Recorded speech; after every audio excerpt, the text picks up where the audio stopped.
Estou aqui nesse cenário hoje, 23 de março de 2025, para contar a história, narrar, na realidade, a história de criação do segundo maior reservatório do estado do Ceará.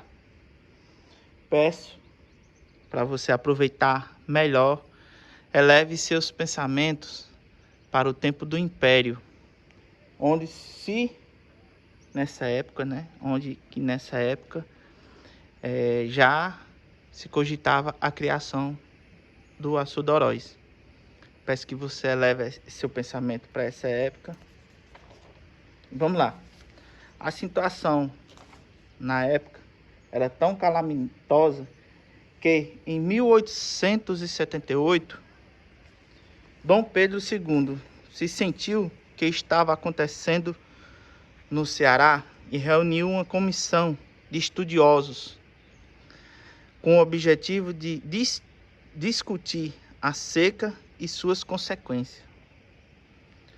O barão de Camponesa, que conhecia cientificamente o problema e as regiões semiáridas, sugeriu a construção de barragens nos principais boqueirões, a perfuração de poços e a arborização de todo o interior do nosso estado. O objetivo seria construir imediata de abastecimentos de água permanentes em primeira escala. Foi nessa época que a barragem Oroz começou a ser citada entre os projetos de canalização das águas. Porém, do Império até 1909, nada se registrou cerca da barragem Oroz. Nessa época, a prioridade era realizar obras governamentais em outras regiões menos favorecidas, especialmente na abertura de estradas para facilitar a locomoção de pessoas e materiais a serem empregados nas construções de diferentes partes do Nordeste. Com essa decisão, as secas se sucederam ininterruptas, provocando um êxodo rural assustador. O homem fugindo da seca, da peste, da fome, que assolava plantas, rebanhos e povos, despovoou cada vez mais o Ceará. Diante da iminência de um total desapovoamento, o governo voltou mais uma vez a programar atividades que sanassem as consequências da seca. Assim foi criado a Inspetoria Federal de Obras contra a Seca. Pouca gente conhece. O nome é IFOX. Antigamente a denominação do DENOX, um órgão destinado à programação de obras emergenciais.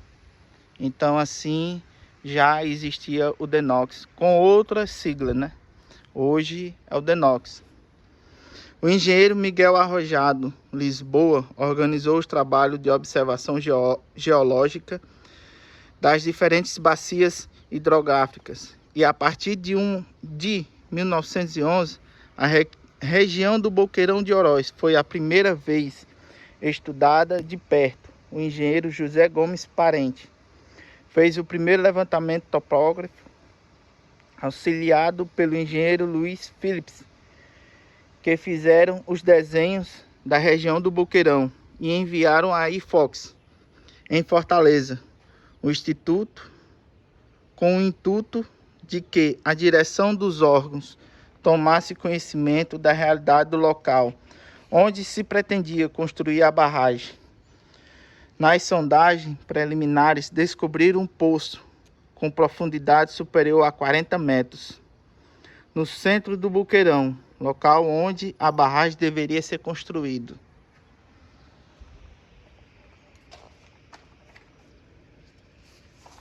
Aí vocês acompanham mais. Vou botar aqui para o lado da válvula para vocês acompanhar um pouco mais da história. O relatório com todos os dados sobre o Oroz foi destruído em um incêndio que aconteceu em dezembro de 2012, restando apenas desses primeiros estudos o esboço do Boqueirão do Oroz, em uma redução topográfica da bacia hidráulica do rio Jaguaribe. Somente em 1919, o presidente da República, Epitácio Pessoa, sancionou a lei de número 3925, fixando planos para a construção de grandes barragens no Nordeste. Com isso, a barragem do Oroz voltava mais uma vez a ser objeto de estudo. A linha do tempo, 1921, chega à região do sítio Oroz, a firma norte-americana Taut Robinson e C. Incorporated. Após um levantamento topográfico respectivo, foram traçados os projetos da barragem de instalação de casas, estradas de rodagem, eletrificação e outras obras de maiores urgências. Esses trabalhadores realizados por A. Piles, José Vicente, C.P. Cunha e José Wiltz e Jorge Snobes foram os primeiros documentos precisos de primeiro projeto de construção do Açude do Oroz. Em 1924, as chuvas intensas caíram na região, ocasionando a paralisação das obras. Em 1925, o governo decretava uma lei que suspendia todas as obras públicas e Oroz mais uma vez caía no esquecimento.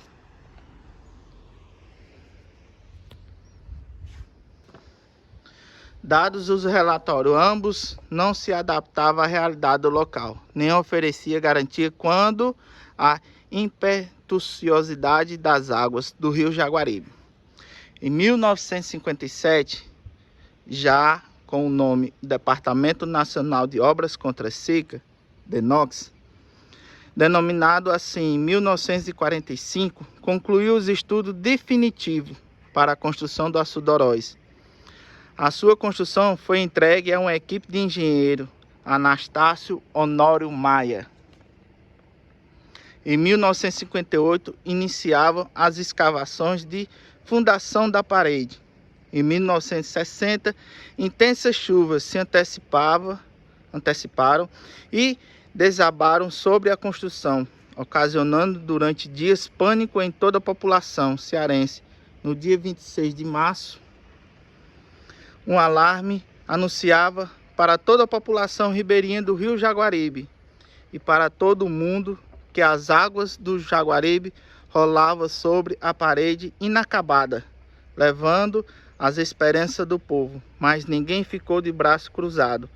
No dia 15 de junho do mesmo ano, foi retomada as construções, mobilizando 1.600 homens que, em 80 dias, recuperaram a posição da barragem anterior de transbordamento. Em 1961, 5 de janeiro de 61, estava concluída a construção do Açude do Oroz, barragem de 670 metros de comprimento, 54 metros de altura, com a capacidade para armazenar 2 bilhões de metros cúbicos, totalizando uma área coberta de água de 22 mil hectares de terra. Hoje, famoso açude Presidente Juscelino Kubitschek, nome mais conhecido, Açude Oroz. Então, o presidente da República, Juscelino Kubitschek, despedia-se do Ceará como presidente, inaugurando o Açude Oroz, com a seguinte frase, pouca gente conhece: o vasto mar que aqui se formou não se destina apenas a refletir a luz das estrelas. Ele é um mar ativo que vai regularizar o regime do maior rio seco do mundo, obra legendária que desafiou 40 anos de esforço e frustrados desejos, declarou o presidente Juscelino Kubitschek. O Açude do Oroz fica a 450 quilômetros da capital de Fortaleza e tem como finalidade perenizar o rio Jaguaribe, irrigação do médio e baixo Jaguaribe, piscicultura, culturas agrícolas de áreas de montantes, turismo e aproveitamento hídrico elétrico. Só que o Oroz não tem nenhuma estação de geração de energia. A barragem já ocupou o posto do maior reservatório do Ceará até 2012, ano em que o Castelão foi construído, o açude Padre Cícero. Atingiu duas expectativas marcas no ano. O reservatório, que dobrou em 2022, atingiu um volume que não era alcançado desde 2014, ultrapassando o índice de 49% de volume hídrico acumulado. Dados obtido pelo site da Cogener. E isso, para vocês verem aqui, ó, a inauguração, a placa. Vocês não vão ver, mas eu vou ler. É o sangrador do açude público Oroz, presidente Juscelino Kubitschek. A época de inauguração, a largura útil da sangria tem 150 metros de comprimento. Números de vão da sangria são 14. A vazão máxima é de 5.030 metros cúbicos por segundo. A obra iniciada aqui está datada em 1963 e terminada em 1965. Aí já os dados do Ministério de Viação e Obras Públicas, DENOX, Departamento Nacional de Obras Contra a Seca, primeiro distrito de obras. E aí a visão que vocês têm aqui do açude Oroz. Sangradouro. Os 14 vãos são esses vãozinhos aqui, ó, de um para outro. São os 14 vãos. Cada pilar desse aí tem 6 metros de altura.